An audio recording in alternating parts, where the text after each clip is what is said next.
No, that was the third question. Second question was about leak testing. You can do those in your own department. Yeah. You have to make sure that your well counter passes the minimum detectable activity test. So there's a test that you do on the well counter to see that it reads low enough. And basically 0.005 microcuries equates to 11,100 DPM. So you have to make sure that your well counter is sensitive enough to read down to 11,100 disintegrations per minute. And most of them are. So you can absolutely you can do your own leak testing. You can do your own efficiency calculations. You can do your own accuracy calculations. You can do a whole lot of stuff that we are contracting physicists to do, but we can certainly do those ourselves. All right. Let's jump into clinical procedures. Here we go. So we're going to start with cardiology. And again, I'm just going to hit the highlights of all of these things because there's a lot of information here. And wherever we end up, because I will be doing the last 15 minutes for math.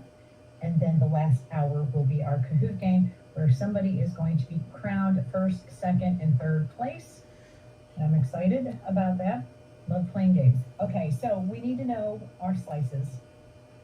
A short, easy way of remembering what the names of the slices are is the acronym SALLY. So S stands for septal, A stands for anterior, L stands for lateral, I stands for inferior. So those are the walls on the short axis, and then all we have to do is take those labels and transpose them over to our horizontal long and vertical long. And by the way that I remember horizontal long is I think it looks like hair. And so I just draw the rest of the person in there. Hair begins with H, and so does horizontal long. Okay, so septal is on the side. So septal is going to go on the side here on the left side. Lateral is on the right side, so it's going to go on the right side here. Anterior is on the top, so it goes on the top here. Inferior is on the bottom, goes on the bottom here. And then all you need is apex. And you have your labels. All right, what we're actually looking at, though, is the left ventricle. The right ventricle is much thinner, so it doesn't show up on our images. And know that these are slices. The short axis slice is from apex to base. The horizontal long, this is what it would look like anatomically if we just kept it the way it was, but we do flip it upside down. Horizontal long is slices from anterior to inferior. Okay, so the way the heart sits, it's not anterior to posterior, not superior to inferior, it's anterior to inferior. And then the vertical long is septal to lateral. Also, make sure you know your coronary arteries. So the right coronary artery circles around and hits the inferior wall of the left ventricle. The left coronary artery splits into the circumflex, which circles around to the lateral wall, and the LAD, left anterior descending, it literally has the word anterior in it, so we know that's the anterior wall, but also the septal wall. Okay, so 2 ways to stress our patient, either exercise or pharmacologic stress. Exercise can be a treadmill or a bike. If you go work in Europe, you're probably going to do bike stress tests instead of treadmill. And then pharmacologic stress, we have a lot of different choices. So what do we need to know about these choices? If we're going to exercise, we need ordobutamine. We're going to calculate the 85% predicted heart rate. 85% of the max. So the maximum is 220 minus the age, and then we multiply that by 0.85. That gives you your target heart rate, 85% of the maximum predicted heart rate. That's the same for exercise or dobutamine. So with dobutamine, you have to think of dobutamine like exercise. And every 3 minutes on the treadmill, the grade goes up, the incline goes up, and the speed goes up. Well, the same thing happens with dobutamine. Every 3 minutes, the dose is going to go up. Now, we can start at 5. This is optional. Many physicians will go ahead and start at 10. The reason they would start at 5 is they just want to make sure the patient's not going to have an adverse reaction. So the way to figure this out is the first thing you'd have to figure out is what is my patient's weight in kilograms. So you take their weight in pounds divided by 2.2 to get kilograms. If you multiply that by 10, the first dose rate, that's your dose rate. That's how many micrograms per minute. And then each one is going to be 3 minutes. So if you multiply it by 3, it gives you your total dose for those 3 minutes. So make sure you understand how to calculate these doses. Now the vasodilators, we have 3 of them. Dipridamol, that's the old one. Brand name is Versantine. Adenosine and regadenoson. Dipridamol is a total dose. Adenosine is a dose rate. And that's important, and that's really based on the biological half-life. Adenosine is very quick. It goes in the cells, it comes right back out, and you're done. Whereas dipridamol prevents your body from absorbing its own natural adenosine, causing your own natural adenosine to build up. So we have to wait for all that to happen, and that's why it's a total dose. Make sure you know your doses, and make sure you know how to calculate how all of those doses. Regadenoson is the same dose for all, which is why we like it, 0.4 milligrams. Inject your tracer right afterwards. Now the ejection fraction. When we're doing MPI and we're getting an ejection fraction on these patients, we are going to use an ROI just like we usually do. We have our end diastolic frame, our end systolic frame. We're going to draw a region of interest in the cavity.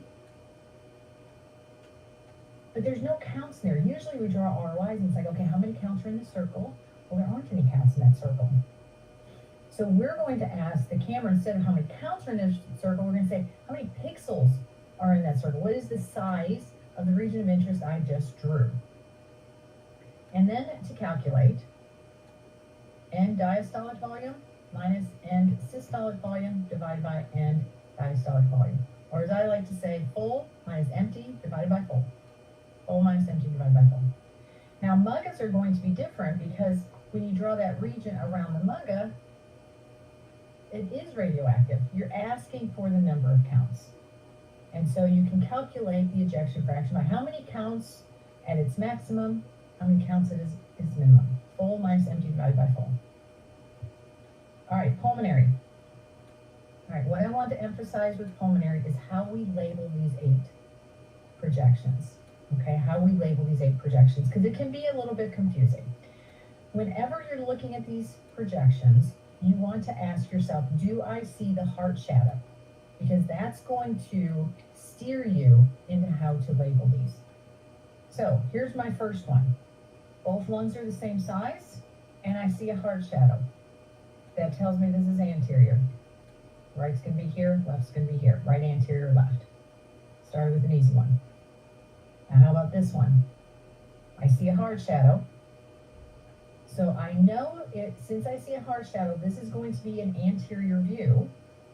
So I know that this is going to be right and this is going to be left. And then all I have to do is ask myself, which one's bigger? Right one, right anterior oblique. Here are my lateral images. Which one do I see a hard shadow? I see a hard shadow in this one. So that means that this one is my right lateral and this one is my left lateral.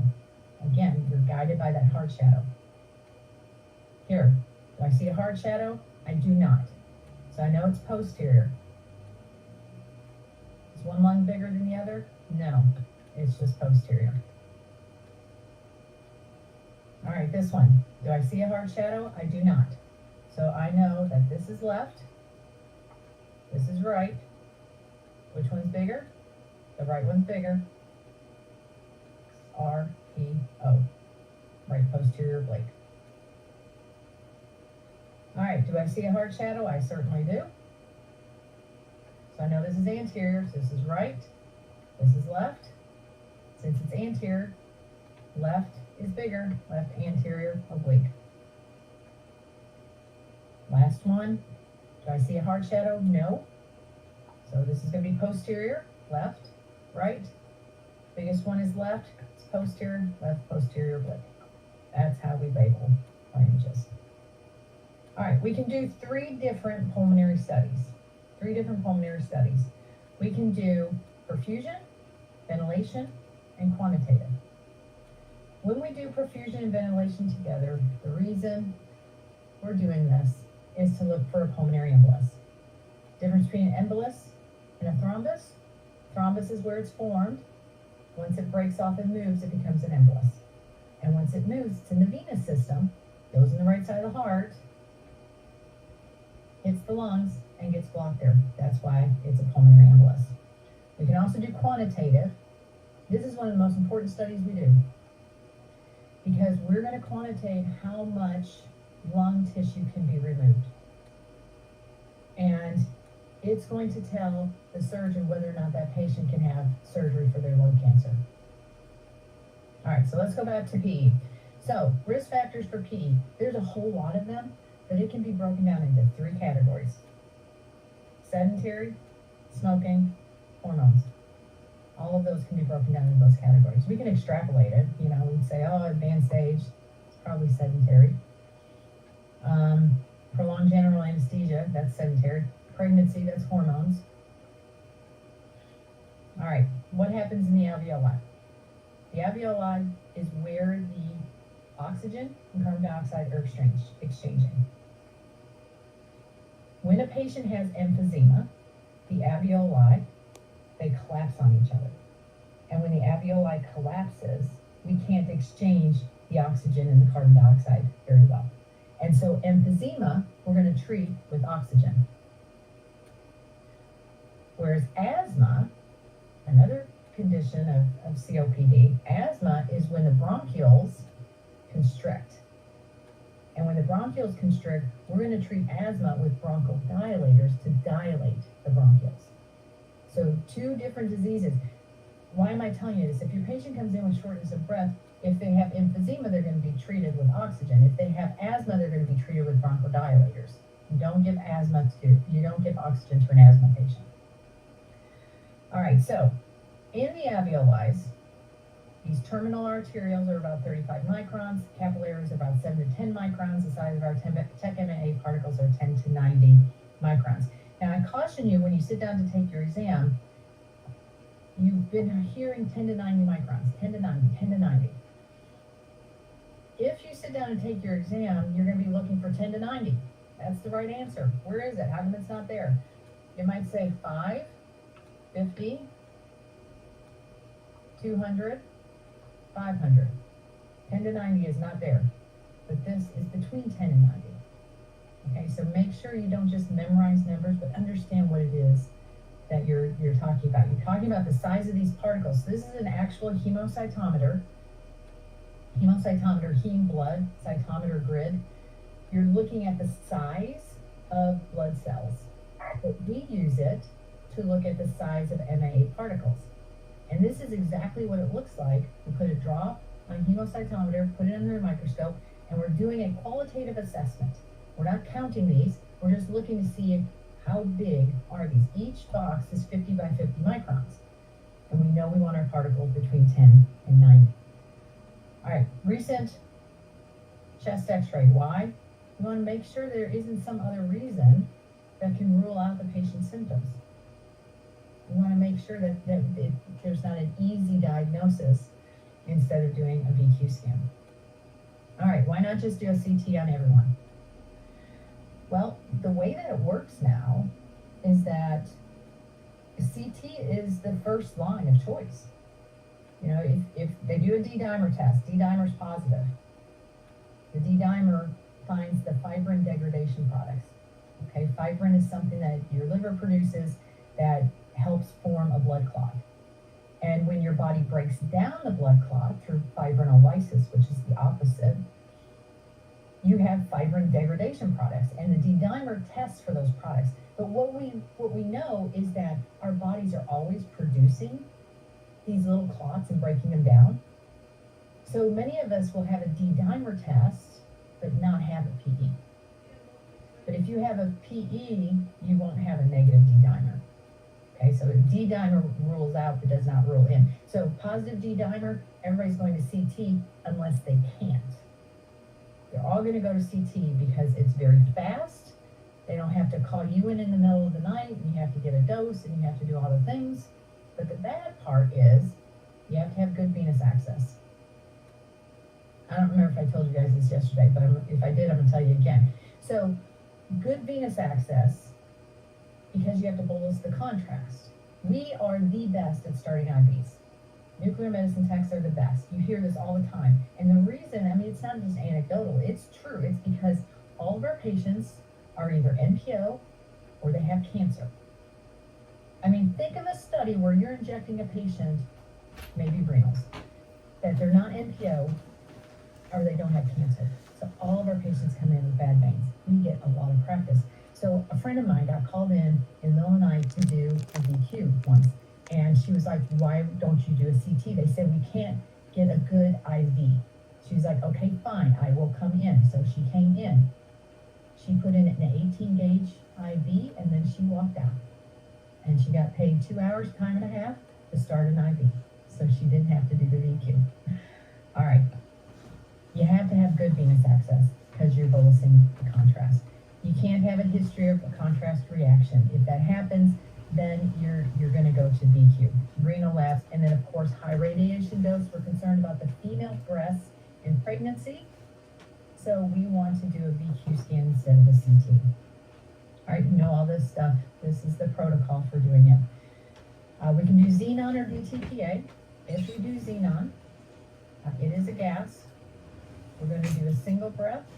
We're going to do wash in and wash out. So the single breath is just that. You hold your breath, you get as many counts as you possibly can get, and then you're going to do the wash in, which is equilibrium. You're breathing in and out through a balloon.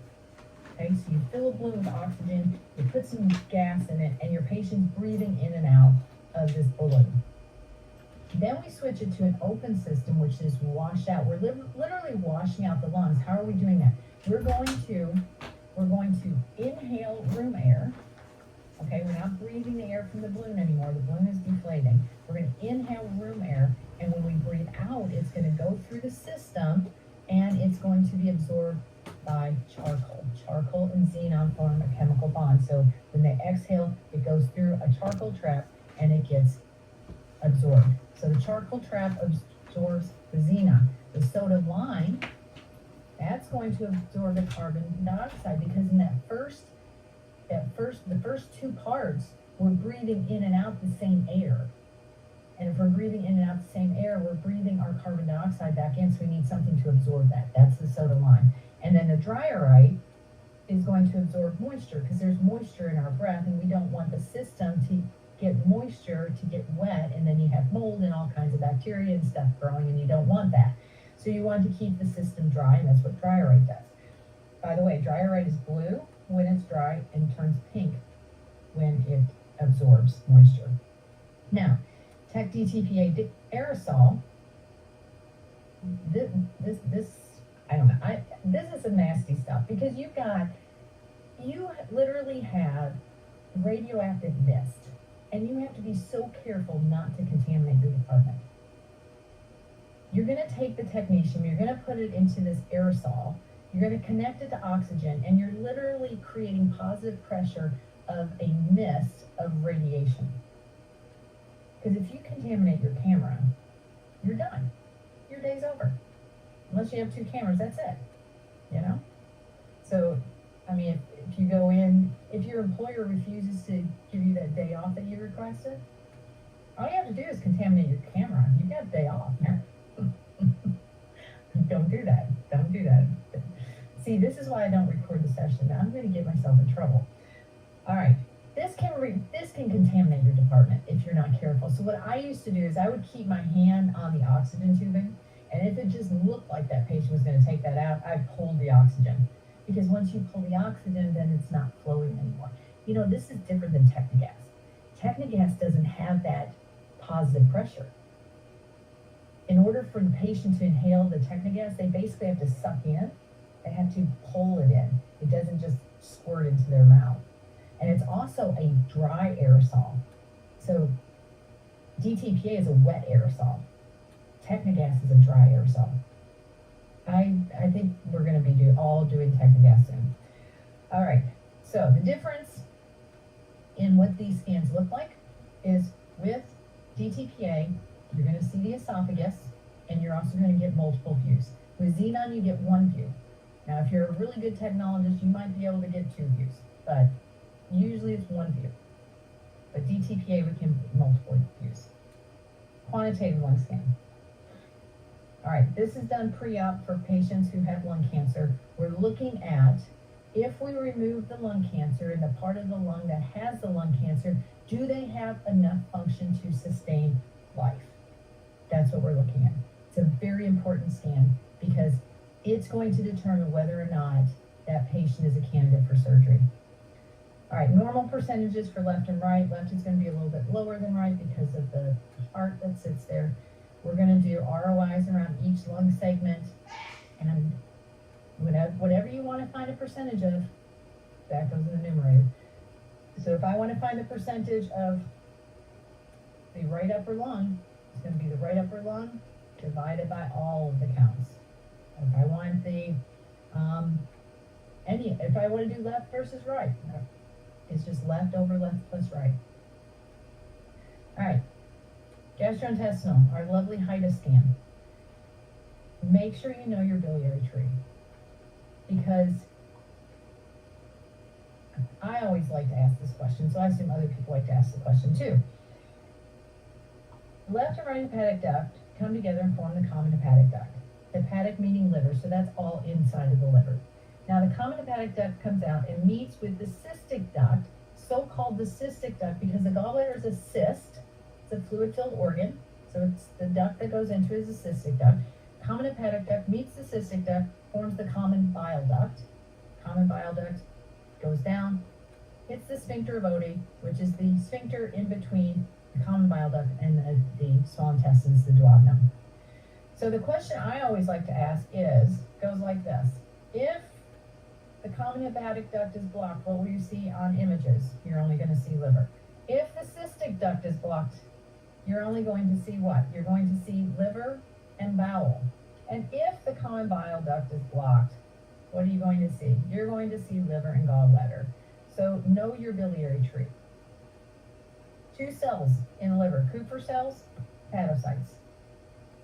Kupffer cells are responsible for TEC sulfocolloid uptake. They are phagocytic cells. Phagocytic cells, what they do is they basically, another faculty taught me that, so they go like this when you say phagocytosis, because they're munching up little particles and things that are in the blood that shouldn't be there. Fun fact, when TEC-MAA is injected, those are particles bigger than sulfur colloid because they get stuck in the lungs.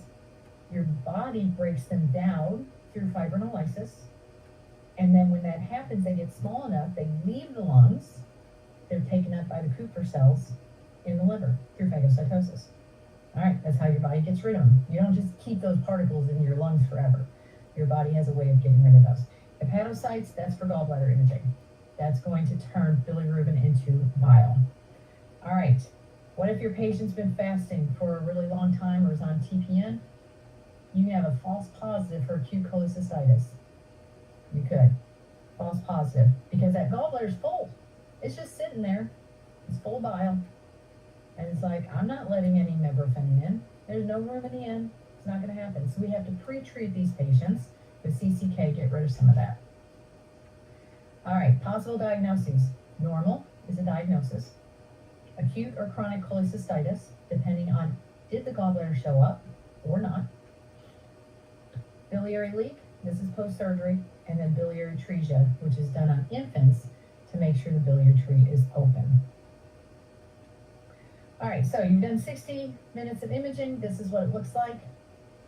The only thing you've ruled out here is acute. Right? Because we learned yesterday, you never see acute gallbladder. They're all ugly. You see a gallbladder, it's not acute. But we don't know if it's normal or chronic. In order to figure out if it's normal or chronic, we have to squeeze the gallbladder. But if this is an ICU patient, we're done. Because we don't care if an ICU patient has chronic cholecystitis, because their problems are bigger than that. We just care about acute in the ICU setting. So, CCK, what is it? It's a hormone. Your body produces it. You eat that cheeseburger, your duodenum starts producing CCK. It says, hey, I need some bile down here. It secretes bile into the small intestine. You can also use Boost, which has 7 grams of fat. That amount of fat has been scientifically calculated that is what causes you to produce the amount of CCK That's equivalent to 0.02 micrograms per kilogram. All right, if we're going to calculate the gallbladder ejection fraction, again, we're going to do full minus empty divided by full. So that means our maximum minus our minimum.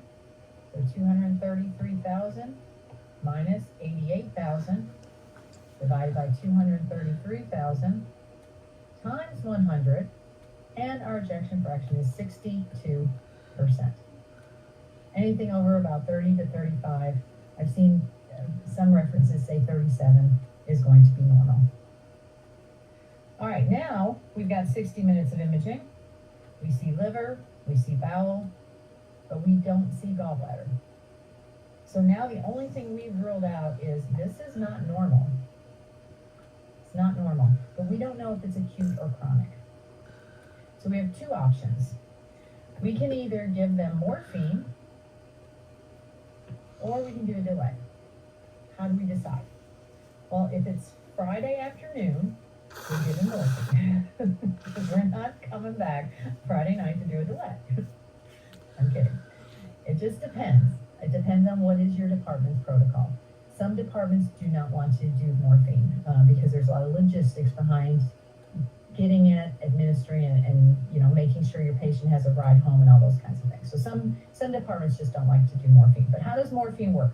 Morphine works by the sphincter of Oddi down here. It constricts. When it constricts, it pushes any bile that's left in the system.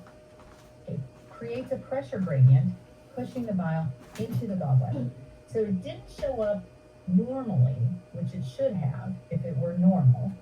But if we can get it to show up at all, then it's chronic. If it never shows up, of course, we know that's acute. Now, before you give them morphine, there's one important thing you have to do. And I always ask this question, and people come up with a lot of important things you have to do, and it's not the one that I'm thinking of. The one I'm thinking of is you have to make sure that there's some activity still left in the liver. Because if the liver is completely empty, it's not going to work. Now this one, you do still have some activity in the liver, so you would probably be fine. But if it's one of those where everything is cleared out, you need to give a booster dose of mebufotenin, usually about 1 millicurie, before you give morphine. All right, liver spleen scanning. This has almost completely been taken over by CT and MRI, but what do you need to know? You need to know that these are the normal percentages. And if you don't have those percentages, we call it something called colloidal shift, because we're injecting sulfur colloid and the function is shifting from the liver to the spleen. And then it shifts from the spleen to the bone marrow. I saw a question recently, I don't know where I saw it, but I thought it was a great question. But I just wanted to bring your attention to it. If the question is something like, you inject your patient with 6 millicuries of TEC sulfur colloid, and the question says, if the patient is normal, how much activity should make it to the liver? Well, since it's 85%, you would just multiply that by 0.85. Okay, so it's another way of asking you if you know these percentages. All right, this is what it looks like. Gastric emptying. Everybody's favorite study. We're doing a ton of these now, aren't we? Everybody gets a gastric emptying study. Everybody has gastroparesis. So, solid meal versus liquid meal. We digest differently if it's solid versus liquid. If it's solid, we're going to digest in a sigmoidal pattern. That's a sigmoid. And if it's liquid, we're going to digest in an exponential pattern. The only true liquid meal is water. That's the only true liquid meal. Milk is going to be digested a little bit like a solid. And also, fun fact, lettuce is digested like a liquid, because lettuce is basically crunchy water. It's water. And so that's not going to be on your boards, but that will make you more interesting. All right, standard meal will be on your boards. Make sure you know the standard meal, because this has just been so emphasized over the last decade that we all convert to the standard meal. And when we inject our sulfur colloid into the egg, it binds with the egg whites. So liquid egg whites, egg beaters, Egg beaters, by the way, are egg whites, but then they put some little yellow coloring in it to make it look like it's whole eggs, but it's just egg whites. So it's binding with the egg white. The protein in the egg white is what is causing it to bind. I remember when I was a student and I went in and I was watching the technologists prepare the eggs, and the technologists, they were using whole eggs injected right into the egg yolk. And I stood there, I was like, wonder why they're doing that, because I was taught to inject in the egg white. So I didn't say anything, but I'm sure you guys I'm sure you've all had a similar experience going into clinic. You're like, I wonder why they're doing it like that. All right, here's the table of normal values. And I wish they would fix this table because they make it more confusing than it needs to be. All you have to do to fix this table is put 100 here and put zeros here. And now you have a range for each of the time periods that you're imaging. So a half hour needs to be between 70 and 100, at 1 hour between 30 and 90, at 2 hours between 0 and 60, and so on. If it's up here, that's gastroparesis. If it's down here, they're emptying too quickly. All right, my favorite study, genitourinary. Everybody has a favorite study. This one is mine. It's true nuclear medicine. We are injecting something and literally watching the kidneys do what they do, which is make urine. I mean, what can be more true nuclear medicine than genitourinary studies? All right, we can do a lot of different things though. We can do a renal flow study. Renal flow, you have ERPF and GFR. ERPF, make sure you know this, is MAG3. GFR, DTPA. ACE inhibitor renography, looking at renal artery stenosis. Which, let me emphasize something, and this is gonna take a minute, but this might be the thing that like puts the light bulb on. We have 3 studies where we're looking to see if the artery is blocked. Of course, MPI, we're looking at the coronary arteries. We have cerebral arteries, where we use acetazolamide. We're looking to see if the cerebral arteries are blocked. And then we have renal arteries, doing an ACE inhibitor renography. So we're the most familiar with MPI. And we know when we do MPI, we've got a stress and a rest.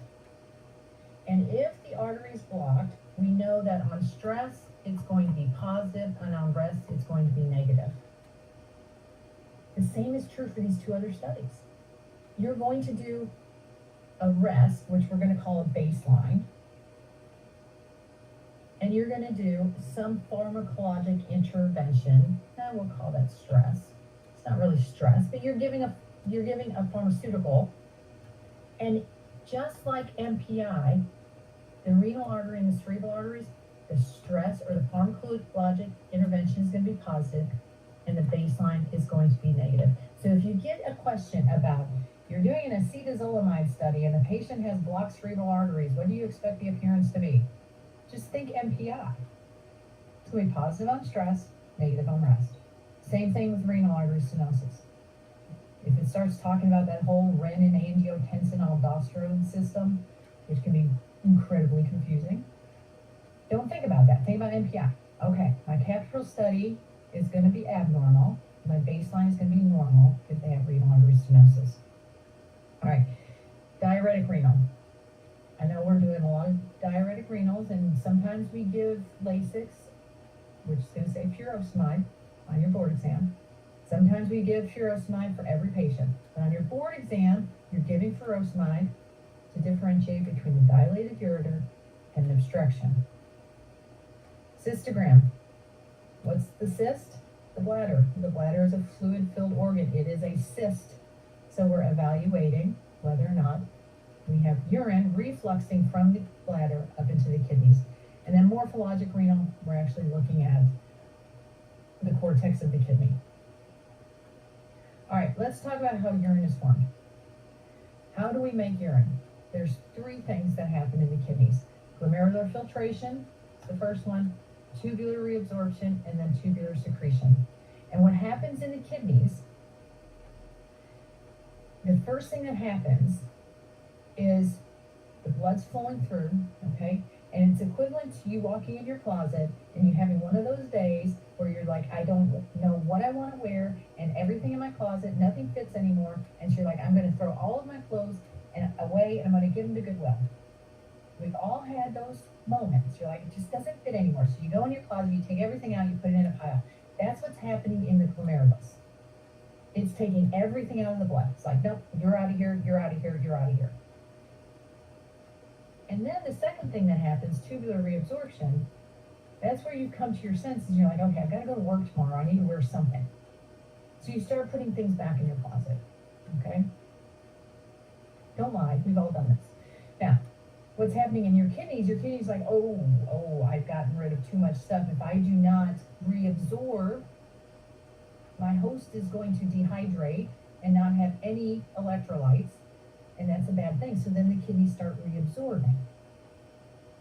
And then the third thing that happens, so you're all calmed down now, you go back in your closet, you're like, okay, that dress right there, never gonna fit, you're out.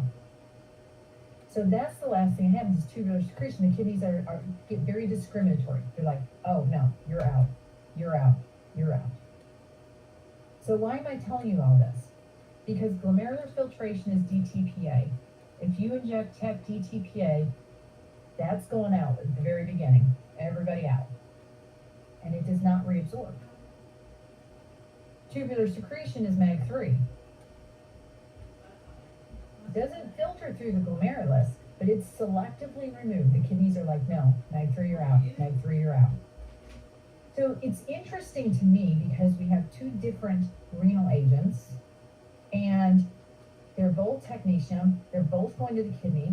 We can use them both to measure different functions like time to peak and excretion half time, but it's two totally different functions that we're seeing in the kidney.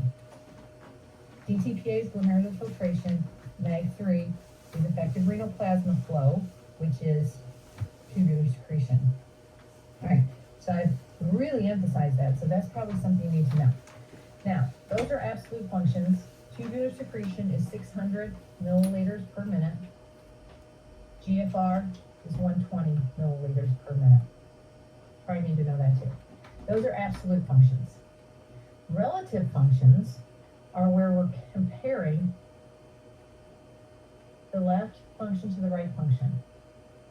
So if we want to know the percent of the left function, it's going to be left over left plus right. If we want to know the percentage of the right function, it's going to be right over left plus right. You can have a normal relative function and an abnormal absolute function. Because the relative function is just comparing one to the other. If both are sick and you have a low GFR, your relative function can still be normal. All right, let's talk about renal vascular hypertension. We already know baseline's going to be normal, and we know when we give captopril, it's going to be abnormal. But we have to figure out why. You know, in MPI, it kind of makes sense because, you know, if you're just laying there watching TV at resting, you just need enough blood to trickle through those blocked arteries to keep your heart alive. That just kind of mechanically makes sense. The kidneys, a little bit more confusing. So what the kidneys do is it recognizes, here's the artery coming in. Artery is blocked, okay? It's got this big blockage in here. So now blood is just trickling into the kidneys, and the kidneys rely on pressure because the job of the kidney is filtration, and if it can't filter without pressure. It needs pressure. So what the kidneys do when they recognize, oh, we have low pressure, we have to increase the pressure. And the kidneys don't care about you. Kidneys are like, I'm the second most important organ in your body. The brain is the first, kidneys are the second. Why? Because they get the most blood flow. I'm the most important organ in the body, so I'm going to do what I need to do, and I don't care if I hurt my host. So it's going to constrict the efferent arteriole. Efferent arteriole comes out of the glomerulus.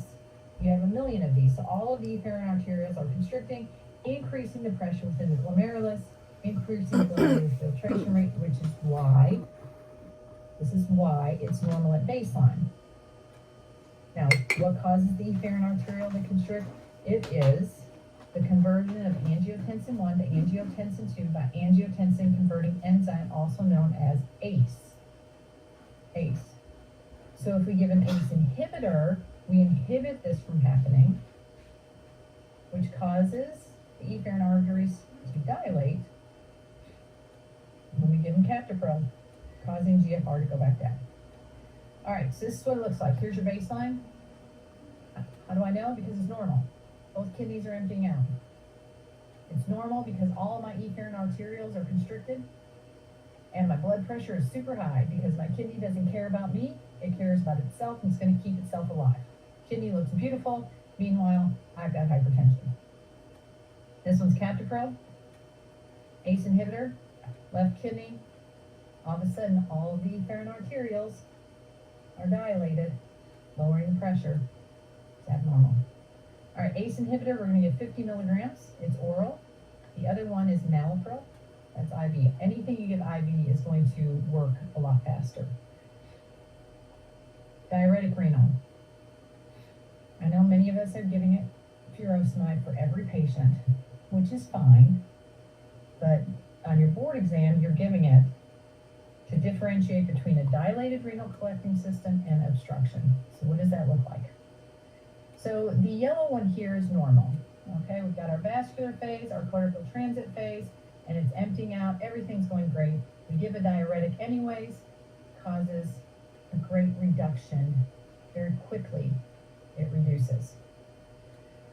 All right, this kind of teal colored one, it's not emptying out. So we don't know if it's obstructed or dilated. We give a diuretic, it empties out, it's just dilated. And then the purple one, it's also not emptying out. We give the diuretic, doesn't empty out, that's obstruction. So this is what it looks like. You're doing your renal scan and you get this really hot pelvis here. You're like, what is that?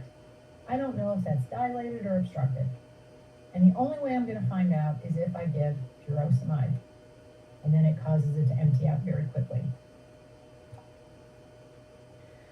All right, cystogram. We've got 3 different names for this. Vesicoureteral reflux study, radionuclide cystography. Not to be confused with radiographic voiding cystourethography, which is an X-ray study. This is done with contrast.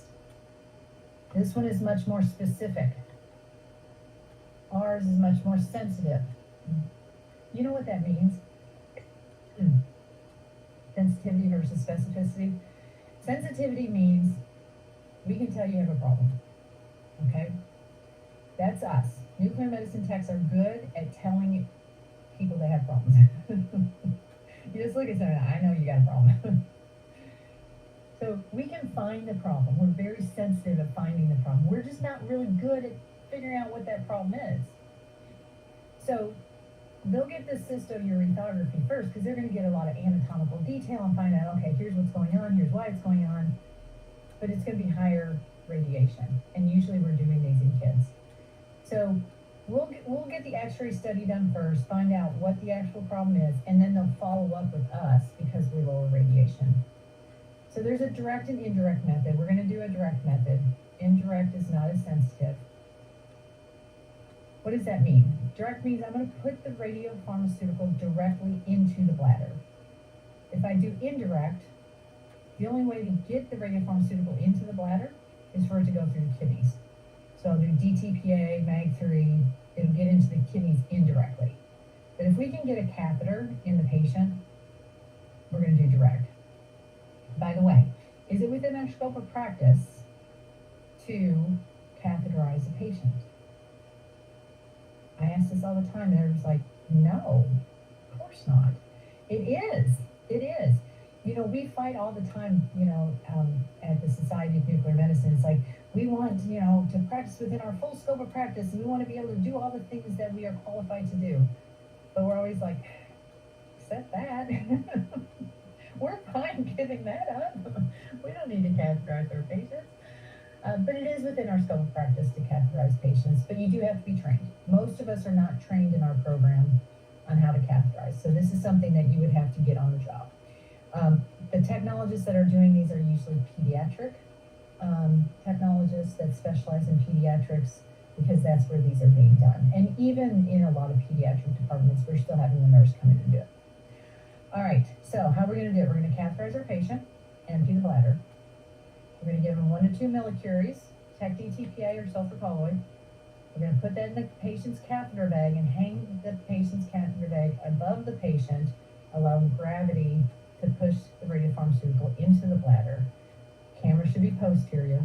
You're going to take pictures filling the bladder and then take pictures of the bladder empty, because sometimes the act of filling the bladder causes the reflux to occur. Sometimes the act of emptying the bladder causes reflux to occur. So this is what it looks like. You just get a little bit of reflux there. All right, endocrine. Endocrine. All right. Let me see what I have here. Okay, back and forth.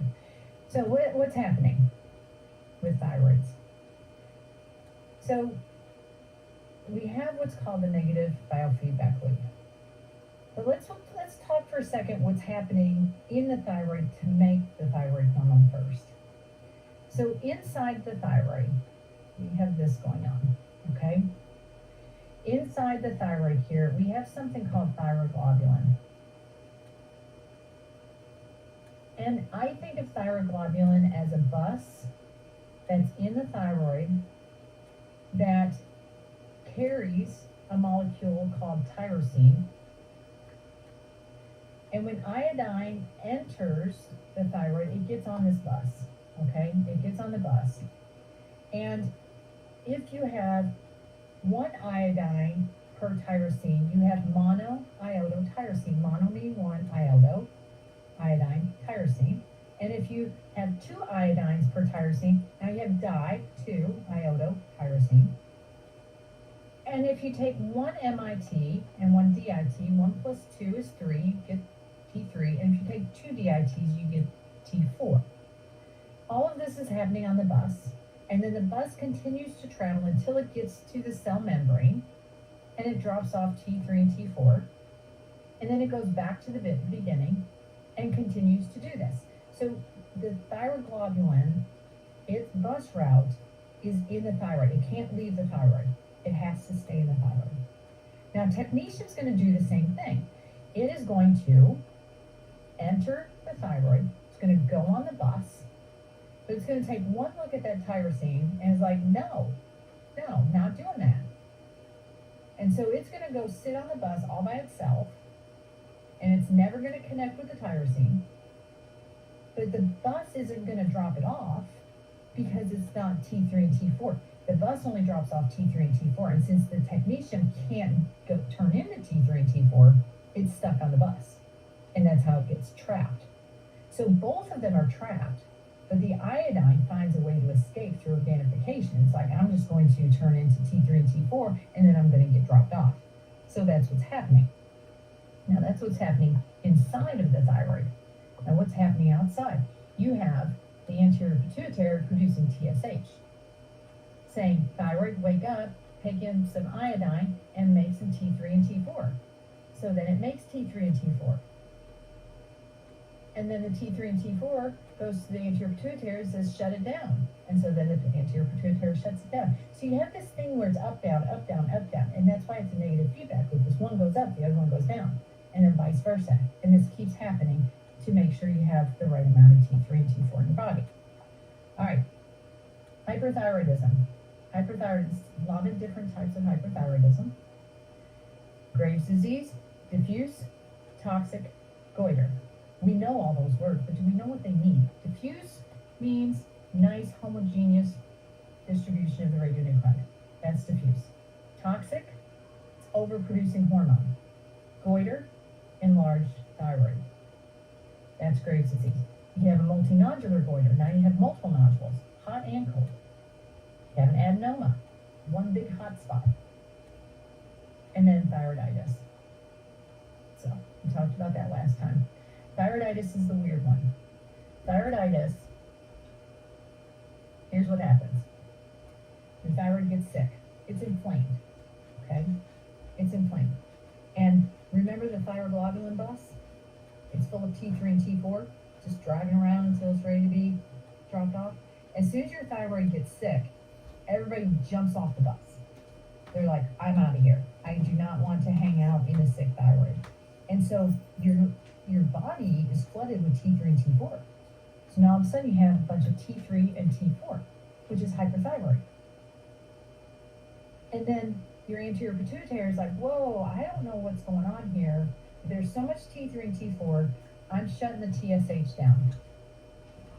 So your patient comes to us, and you look at their TSH level, and you're in the department. I don't know if you guys watch The Pit, but you know, they always kind of have like these wagers, like they're all betting. You know, they're betting on like what's going to happen. These different wagers. So your patient comes in, and their TSH is like 0, and so you're all like, "Betty, I think it's going to be 35%. I think it's going to be 45%."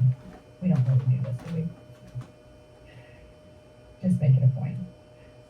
So you think it's hyperthyroid because their TSH level is low, and then they come in and you scan them and you see this. Their uptake is like less than 1%. And then all of a sudden you're thinking, did I forget to give them the pill? Did they get sick and vomit the pill? Did I give them an expired pill? What happened? How did I screw this up? And you didn't screw it up. That's subacute thyroiditis. And that's what happens. So what do? Itis? Anything like tendinitis? If you have tennis elbow, what do? You rest. You have to rest the thyroid. We're going to make the thyroid rest by not allowing it to make thyroid hormone anymore by giving it exogenous thyroid hormone. All right, thyroid uptake. How do we calculate it? Think about the question. The question is, what is the percent uptake in the thyroid at 24 hours? Whatever you want to find the percentage of, that's what goes in the numerator. So if I want to find the percentage of the patient's thyroid, I'm going to put the net counts minus the background in the numerator. And the denominator is going to be the total counts, what I gave to the patient, corrected by the decay factor. All right, we're going to use the pinhole collimator. And by the way, pinhole collimators invert the image. Okay, so they invert the image.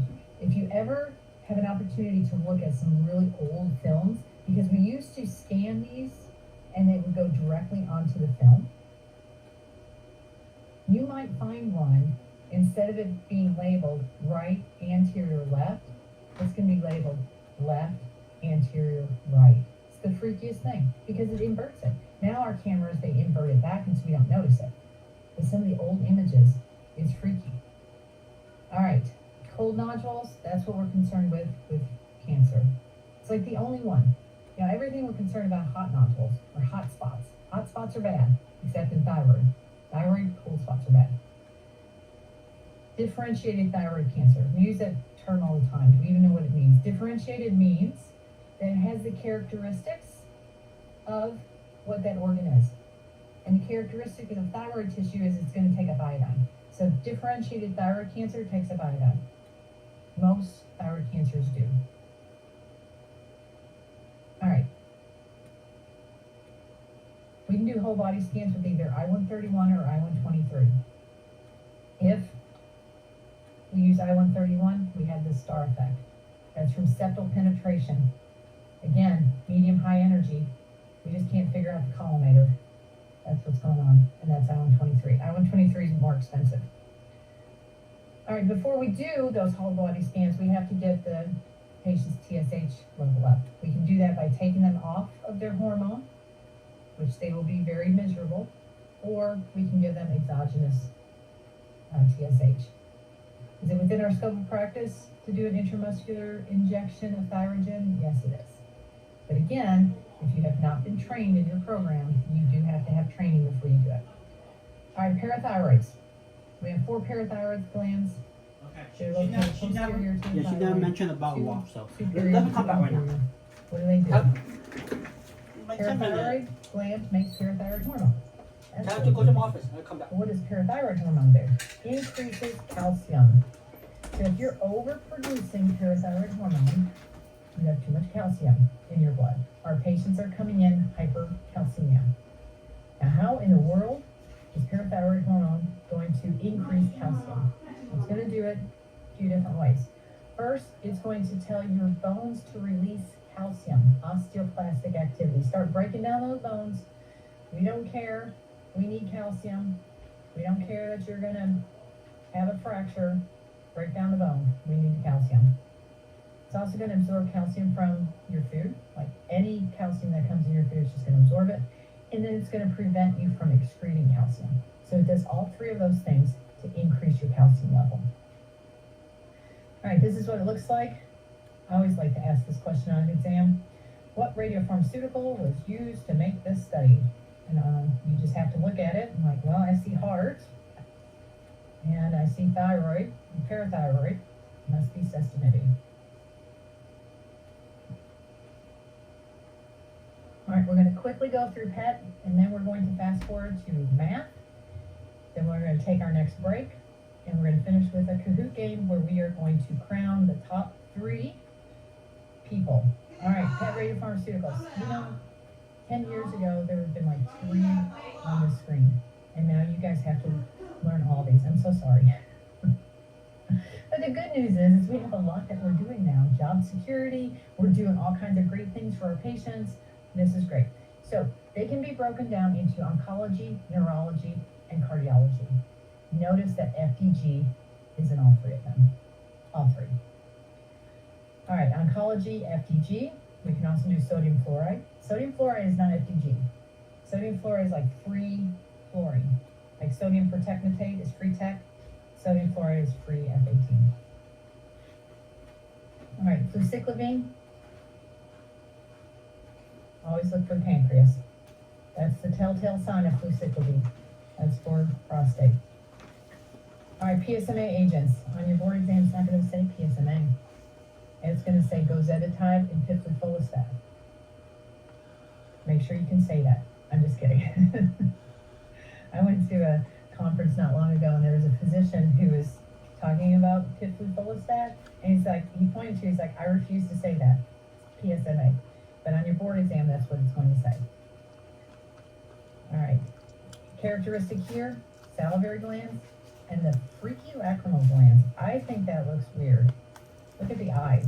I feel like that skin is looking at me. Those are tear ducts.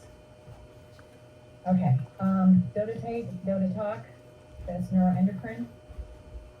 Goes to a lot of different places. Toya Shadile, hot liver, no brain, vein activity. It's the only one we have for breast cancer. Neurology, of course, we have our Alzheimer's agents.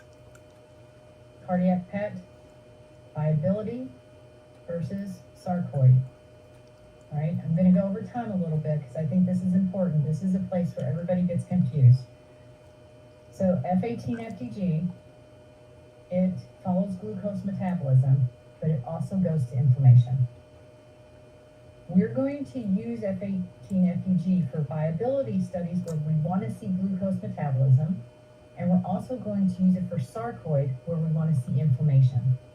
And so we have to control the heart in terms of, is it using glucose or is it using fatty acids? Because, I think I have this slide here. No, I do not. Okay. Because when we do viability, we want to see every part of the heart. So we want the heart to basically say, I am hungry for glucose. And we're gonna kind of like tease the heart a little bit. We're gonna give it glucose, okay? We're gonna give it glucose, and then we're gonna take it away. You know? It's like a little kid with candy, like you give them some candy and then you take it away. And now they want nothing more than to have that candy back. That's what your heart is. You give them the glucose, you take it away with the insulin, and then when you give the FDG, it's like, oh yeah, that's exactly what I want. All right, we're going to pair it with a stress test. There's stress rubidium resting. We have an anterior wall defect. FDG does not fill in. It's not viable. Now, sarcoid is different. Sarcoid is inflammation. What happens with sarcoid is your immune system overreacts. Your immune system basically says, hey, I have a problem here, when it doesn't. It's like calling the fire department and saying, hey, I have a 5-alarm fire, when you don't have a fire. And all the fire trucks show up. And when they get there, they're like, what's going on? I'm confused. Where's the fire? The difference is instead of the fire trucks leaving, they're like, well, maybe there will be a fire, so let's hang out. And that's what your immune system's doing. All these macrophages, they show up, they're like, where's the infection? We're ready. And instead of leaving, they just stay there, waiting to see if there's going to be a problem. They form these little granulomas. They can be in the heart or anywhere else. So what we have to do is we have to basically get the heart to stop utilizing glucose, so it will only utilize fatty acids. So when we give FDG, we'll see inflammation, not glucose metabolism. How do we do that? We are going to give the patient a high-fat, low-carb diet for 24 hours. And your heart is a little rebellious. So you're going to take away all of the glucose. And after a while, your heart's just like, okay, fine. If that's what you're going to do, I'm going to just utilize fatty acids. I'm just going to utilize fatty acids. And if you do give me glucose, I'm not taking it up. And that's exactly what we wanted to do. So when we give the glucose, the FDG, the only thing we're going to see is inflammation because your heart's like, no, not taking it up. So patient prep is critically important. If it's diffuse means it's all throughout. The patient was not prepped right. We're looking for this. That's sarcoid. So here's an example. Stress, rest, FDG fasting, diffuse uptake, insufficient prep, non-diagnostic. Stress, rest, focal uptake, that's sarcoid. They also did a whole body and found sarcoid throughout. All right, I'm going to move down to our math because we're going to do math rapid fire for the next 15 minutes, and then we're going to take our next break, and then we're going to move on to our Kahoot game. All right, so we're going to start with effective half-life. We know physical half-life is the decay, but we also have to take into consideration that the body is also eliminating the radiopharmaceutical. And we have to take that into consideration because that's going to help us determine the overall dose to the patient. So the effective half-life takes both of those into consideration. Physical times biological over physical plus biological. You have a tech-labeled radiopharmaceutical has a biological half-life of 12 hours. What is the effective half-life? Technetium has 6 hours, times by 12, over 6 plus 12. Answer is 4 hours. All right, time, distance, and shielding. Time problems are always conversion problems. You're holding a syringe in your hand that's putting out 3,258 MR per hour. My conversion is 3,258 MR equals 1 hour. Conversions are always also doorways. I hold it for 30 seconds. I start with 30 seconds. My doorway is hour. I have to get to hour. I'll put seconds on the bottom, minutes on the top. 60 seconds and 1 minute. Seconds cancel. Now I'm going to put minutes on the bottom, hours on the top. 60 minutes and 1 hour. Minutes cancel. Now I'm at my doorway. Hours on the bottom, MR on the top. 3,258 MR. Hours cancel. 30 times 3,258 divided by 60 divided by 60 is 0.025 MR. My answer. Now I can go the other way too. Your therapy patient's putting off 2 MR per hour. How long can you stand there before you receive 5 MR? So my conversion is 20 MR equals 1 hour. I start with what I'm given, 5 MR. This is my doorway. I'm at MR, so I can go right through the doorway. Now I'm going to put the 20 down here, and 1 hour here. MR cancels. I want to go to minutes. Put hours here, minutes here. 1 hour, 60 minutes. Hours cancel. And up with 15 minutes. I could have stopped here and it had been 0.25 hours. Distance. ID squared equals ID squared. Technologist is exposed to 3 MR per hour at 3 feet. 3 times 3 squared. What will be the exposure rate at 4 feet? 4 squared. I'm going to divide both sides by 4 squared. I equals 1.7 MR. 3 times 3 squared divided by 4 squared. Source is producing 45 MR per hour at 5 inches. How far away must you stand? Give 0.2 MR per hour. Now I'm going to solve for distance. 45 times 5 squared. I have my second exposure, 0.2 times d squared. Divide both sides by 0.2. I have 1,125 on the left equals d squared. Square root of both sides. D equals 75 inches. Actually, this is wrong. It's 5,623. All right, shielding.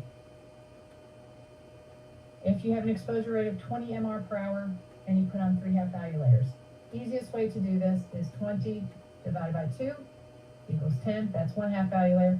Divided by 2 equals 5. That's 2 half value layer. Divided by 2 equals 2.5. That's 3 half value layers. That is your answer. That is the same as 20 divided by 2 to the third. I sub t is I sub o divided by 2 to the number of half value layers. If you know the number of half value layers, that's all you have to do. So we have an I-131 source putting on 346 MR per hour. We put 1.26 millimeters of lead. Half value layer is 0.21.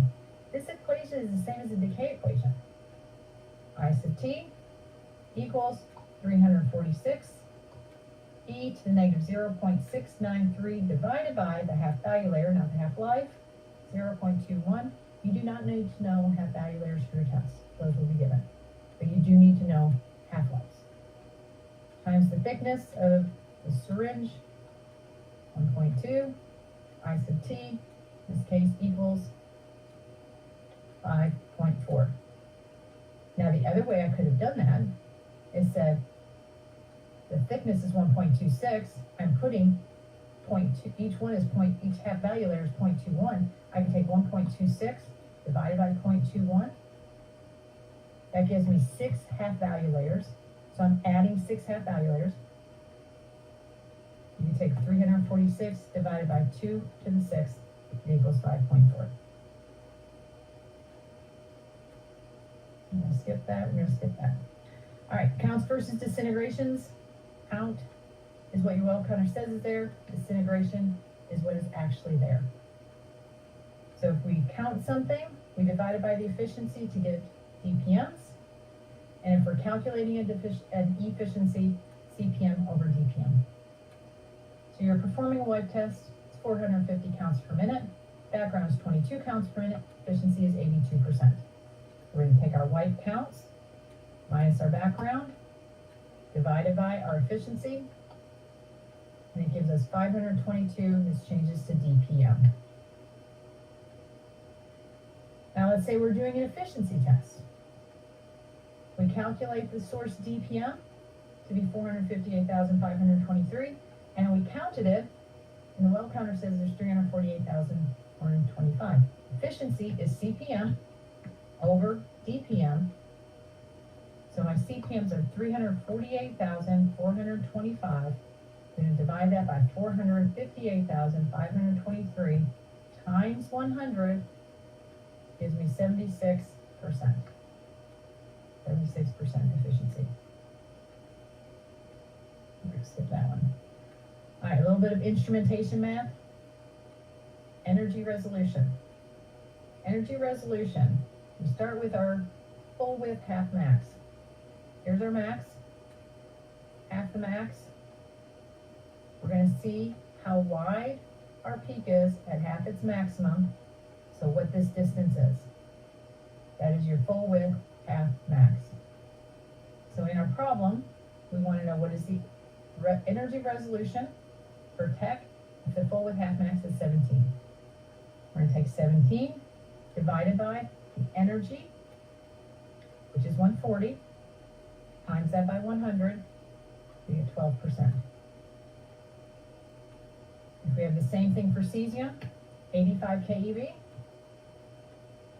full width half max, divided by the energy. This time cesium has an energy of 662, times that by 100, it's 13%.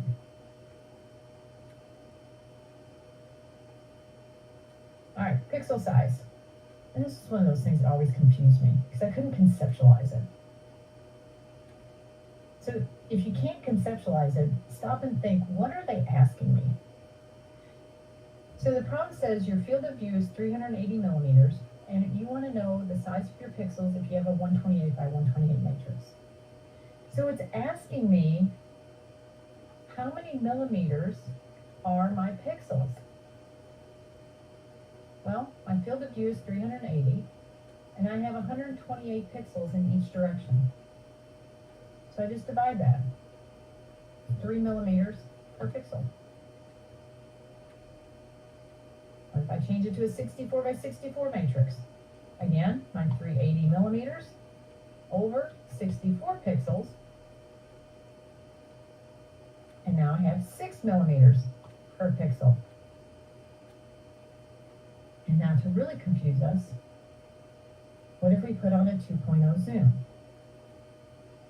And we always think of our cameras, right? We look at our cameras like you're going to zoom in, like you take your finger and your thumb and you open it up. And it makes you feel like I'm opening it up, so I must be making my pixels bigger. But I'm not.